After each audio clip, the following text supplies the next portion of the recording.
know. We hang out quite a lot, but I don't see you on my Twitch stream. I go live at least, well, at most 5 times a week, sometimes less depending on my work schedule. I would so love to see you there.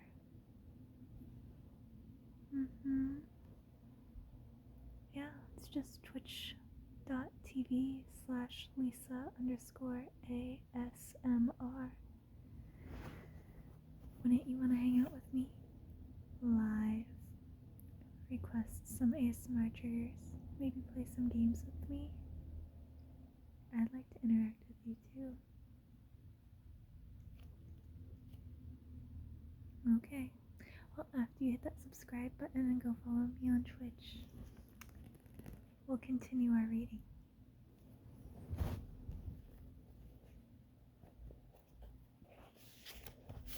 Did you do it?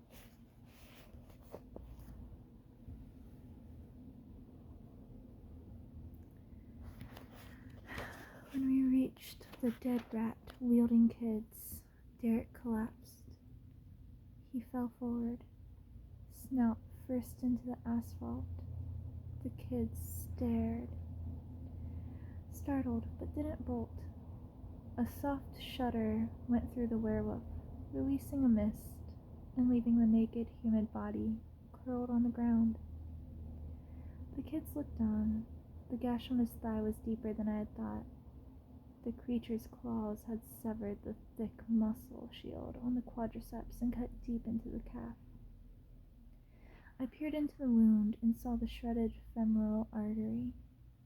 The injured flesh quivered, torn blood vessels crawled toward each other amidst the muscle starting to knit together. The like V had shut his consciousness down to save energy for repairs.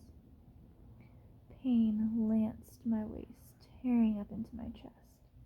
Gritting my teeth, I turned Derek on his stomach, worked one arm under his hips, and threaded the other across his chest under his arms. He is heavier than he looked, weighing in at 150, maybe 155. No matter. "Hey, lady," said the kid with the feathers in his hair. The children stood huddled together. We must have made quite a spectacle. Derek, nude and no longer furry, and I drenched in blood with my sword still smoking in its sheath. "You need some help?" the kid said. "Yeah," I said, my voice hoarse. He came forward, picked up Derek's feet, and looked back at his pack. "Mike." Mike spat to the side and tried to look mean. The kid with the feathers glared at him. "Mike!" Mike spat again for show. There wasn't much spit left. Came over and awkwardly clutched Derek's shoulders. "Hold him under the armpits," I said. He glanced at me, fear dancing in his eyes, set his jaw and shifted his grip. "On 3, I muttered. 3. We heaved. The world swayed in the whirlwind of pain, and then Derek was draped across Frow's back. He would be fine. Like V would repair him, and tomorrow morning he'd be like new. I, on the other hand, a wet blood stain was spreading from my jacket at an alarming rate. If the blood started dripping, I'd be in a world of trouble. At least I still hurt. "Thanks," I muttered to the children. "My name's Red," the kid with the feathers said. I stuck my hand into my pocket of my pants. My fingers found a card. I handed it to him, careful to wipe the bloody smudge marring it on my sleeve. Not my blood. Derek's. "If you ever need help," I said. He took it solemnly and nodded. The stairs were dark as hell. I climbed, the steady pressure of Derek's body distributed over my back. If I bent over just right, the pain was bearable. And so I dragged Derek and the bag up the stairs, one step at a time, trying to keep my angle steady and being careful where I put my feet. I wasn't certain if a werewolf could survive a broken neck. I knew I couldn't. I paused on the landing to catch a breath and glanced up at my apartment's door. A man sat on the stairs, his head leaning against the wall. Gently, I lowered Derek to the floor and went for my sword. The man's chest rose and fell in a smooth, even rhythm. I padded up the stairs, breathing through clenched teeth, until I could see his face. Crest. He didn't wake. I tapped his head with the flat of the Slayer's blade. When I woke, I did so instantly and silently, my hand looking for my sword before my eyelids snapped open. Crest awoke like a man unused to danger. With luxurious slowness, he blinked and stifled a yawn, squinting at me. I gave him a moment to recognize me. Kate? What are you doing here? I came to pick you up for dinner. We had a date. Shit, I'd completely forgotten about the date. I got held up until 10, he went on. I called you, but you didn't answer. It was too late by then, but I figured I'd drop by with a peace offering. Filled up with a paper bag full of white cartons, decorated with a stylized Chinese symbol in red ink. You weren't here. I thought I'd wait a couple of minutes, sat down here on the stairs. His brain finally registered my bloody clothes, the sword, and the smudges of dry blood marring my face. His eyes widened. Are you okay? I'll live. Unlocked the door to the apartment, opening the ward. There's a naked man on the landing, I said, hoping to forestall any upcoming questions. I'm going to carry him into this apartment. Crest threw the Chinese food into the apartment hallway and went downstairs to get Derek without saying a word. Together we brought him inside and put him on the hallway carpet.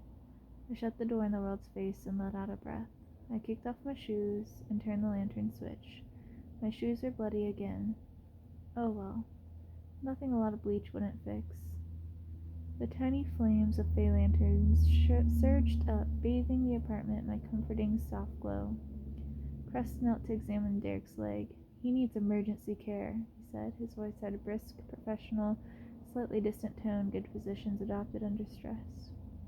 No, he doesn't. He glanced at me. Kate, the cut's deep and dirty and the artery's probably severed. He'll bleed to death.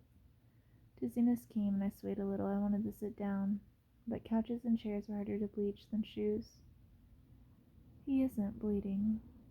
Crest opened his mouth and looked back at the wound. Shit. The Lycos virus is in action, I told him, and went to the kitchen. There was no ready ice, and scraping the freezer walls wasn't in me right that minute. So I put the bag into the sink and pulled off my shredded jacket in a flash of pain. The top underneath was soaked with blood. I tried removing it, but it was stuck. I rummaged through the everything drawer for scissors, found some, and tried to cut off the vest. The scissors got caught in the soggy fabric. I cursed, and then Crest was beside me, his hand over the scissors. I remembered he didn't have Lofi, he said, and the vest fell to the floor in the sodden, heavy mass. He knelt to examine the jagged claw marks on my stomach. How bad? I asked. Mostly shallow, too deep lacerations here and here. His finger grazed the skin lightly, and I still winced. Hurts. I'd imagine. Would you like me to take you to the emergency room? No, there's an R kit on the table in the living room. With magic this high, a regeneration kit was almost as good as the spell doc. It cost an arm and a leg, but it was worth it, and its magic healed with very little scarring. He looked at me. Are you sure? We get stitched in no time. I'm sure. He went to get it. The trouble with regeneration kits was that sometimes, like all things magic, they backfired and ate into the wound instead of healing it. I shrugged off my pants, my panties, and my bra on the way to the bathroom and stepped into the shower. The water ran bloody. My stomach hurt. When blood no longer swirled around my feet, I shut off the shower and yelled for Crest to come in. He did, carrying the roll of brown paper. Do you know how to use one of those? I asked. I am an MD. Some MDs want nothing to do with the R kits. You're not giving me a choice about it, he said. Raise your arms. Put my arms to my head and chanted the incantation. Crest untied the cord securing the paper and unrolled it. I contained a bandage in a long, wide strip, smeared with brown ointment and covered with wax paper. Crest peeled the paper off and held the strip by its edges. I chanted. The ointment on the strip obeyed, liquefying. A strong smell of nutmeg spread through the room. Crest pressed the strip against my stomach. It adhered, and a soothing coolness spread through my injured muscles, slowly transforming into warmth that suffused my stomach, drowning out pain. Better, I murmured. Crest bandaged my waist. After putting in a long day at work, this seemingly normal guy would come all this way just to see me? Why? What would it be like to crawl home after a hard day and instead of licking my wounds in solitude in a dark and empty house, find him? On the couch, maybe, reading a book. Maybe he would put it down and say, "I'm glad you've made it. Would you like some coffee?" His hand grazed the tattoo on my shoulder. Why a raven? To honor my father. The fingers continued to gently slide across my skin. The writing under it, is that Cyrillic? Yes. What does it say? Dar Verona, gift of the raven, I'm my father's gift. To whom? That, my dear doctor, is a story for another time. The raven is holding a bloody sword, Cress said thoughtfully. I never said it was a nice gift. He finished the bandage and was examining it critically. You know those things are unreliable. His voice held just a touch of reproach. 11 out of 12 work fine. I'd say that's better chances than getting an orgasm with a blind date and women still trying. He blinked and laughed softly. I never know what you'll say next. I don't either. He rose and put his arms around me, so warm. I resisted the impulse to lean back against him. Are you hungry? Ravenous, I murmured.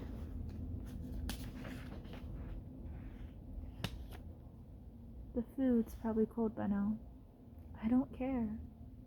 He kissed my neck. The kiss sent tingling warmth down into my fingertips. I turned and he kissed me again on my mouth. I was so tired I wanted to melt against him and let him hold me. You're trying to take advantage of an injured, naked woman. I know, he whispered in my ear, drawing me closer. How awful. Please don't let go. What am I thinking? Am I this desperate? I took a deep breath and pushed away from him gently. I have to finish my work. I don't think you want to watch me. Do it after, he whispered, and kissed me again. Somehow, instead of breaking free, I pressed against him. I wanted nothing more than to stay wrapped up in him like this, smelling his scent, feeling his lips on mine, and then the vampire's head would lose the last of its magic and Derek and I would have bled for nothing. Poor Derek. No, I said, my face a grimace, but by then it'll be too late. Work first, Ossie. Tonight, not always. You don't want to? I'll watch. You don't want to, trust me. It's a part of what you do. I want to know. Why? I shrugged and went to the bedroom to find some clothes. He didn't follow me.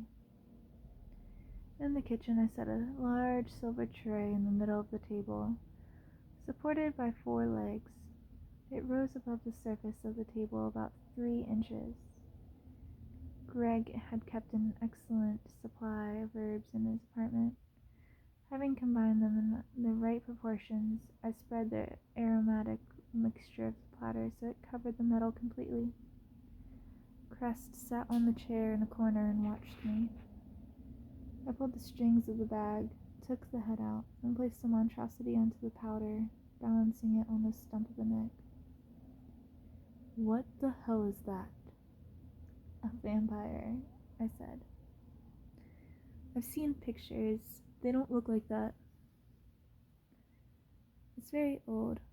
My guess is at least a couple of centuries. Undeath brings certain anatomical changes. Some are immediate and some are slow. The older the undead, the more apparent these changes become. A vamp's never finished. It's an abomination in progress. The fact that vampires weren't supposed to have existed 200 years ago when the tech was in full swing bothered me a great deal. My experience and education offered no explanation for this monster's existence, and so I put it aside, filing it for future reference. I brought out a shallow glass pan, the kind used for baking lasagna. Put it in front of the platter and slightly under, and dumped 2 quarts of glycerin into it. A clear, vicious liquid filled the pan and settled. I took one of the throwing daggers from my sheath.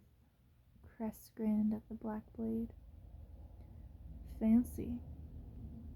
Yeah. This wasn't going to be pleasant, and it wasn't the kind of magic I did often. Something in me rebelled at it.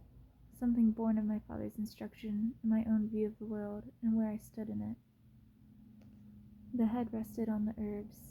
In half an hour it would be useless. I pricked my finger with the point on the dagger. A drop of blood swelled on the skin.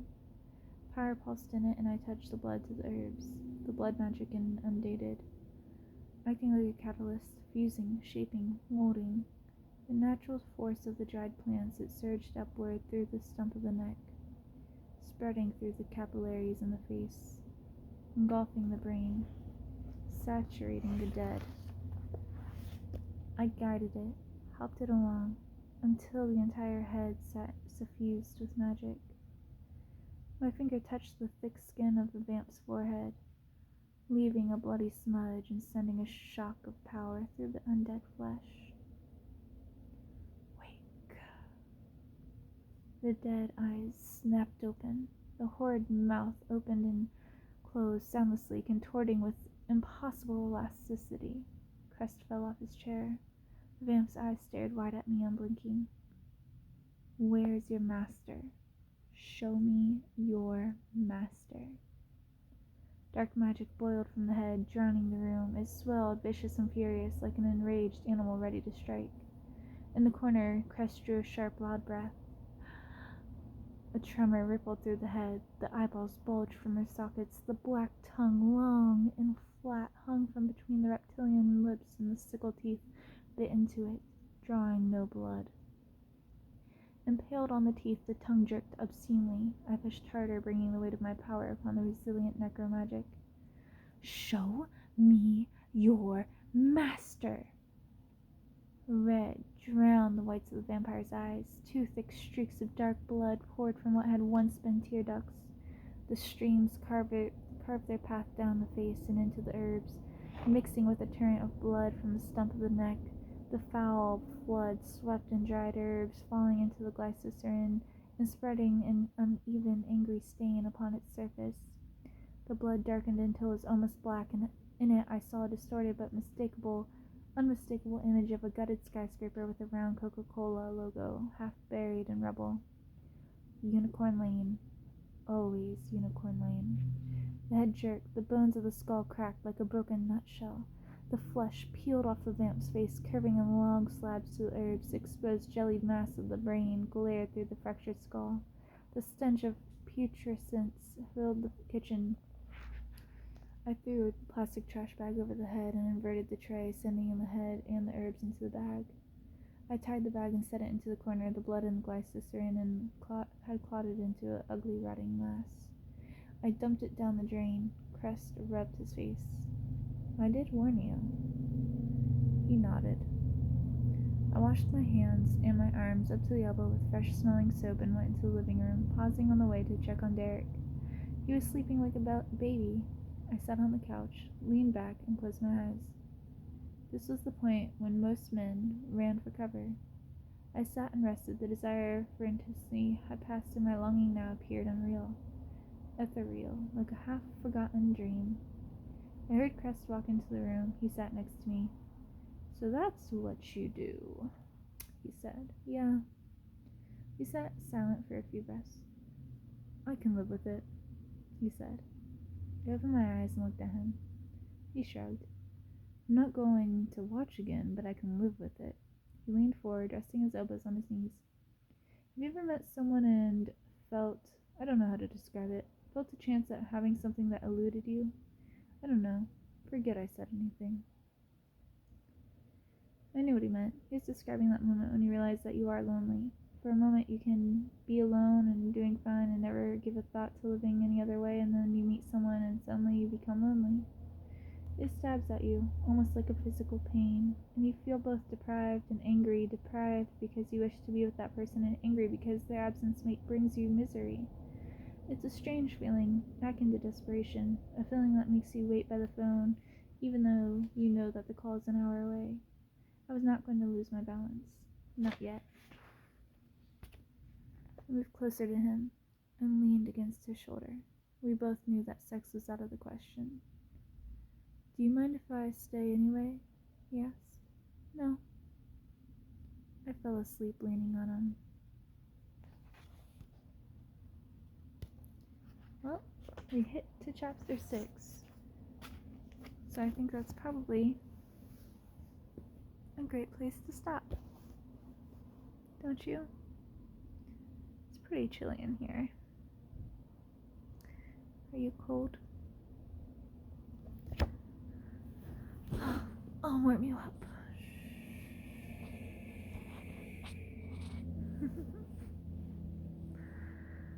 No, I'll make us some hot cocoa and wrap us up in some blankets. Does that sound nice? Maybe start a little fire. Oh, and we could roast marshmallows on it and make s'mores. Wouldn't that be so amazing? I think so too. So much love. I love spending time with you. Thanks for being here.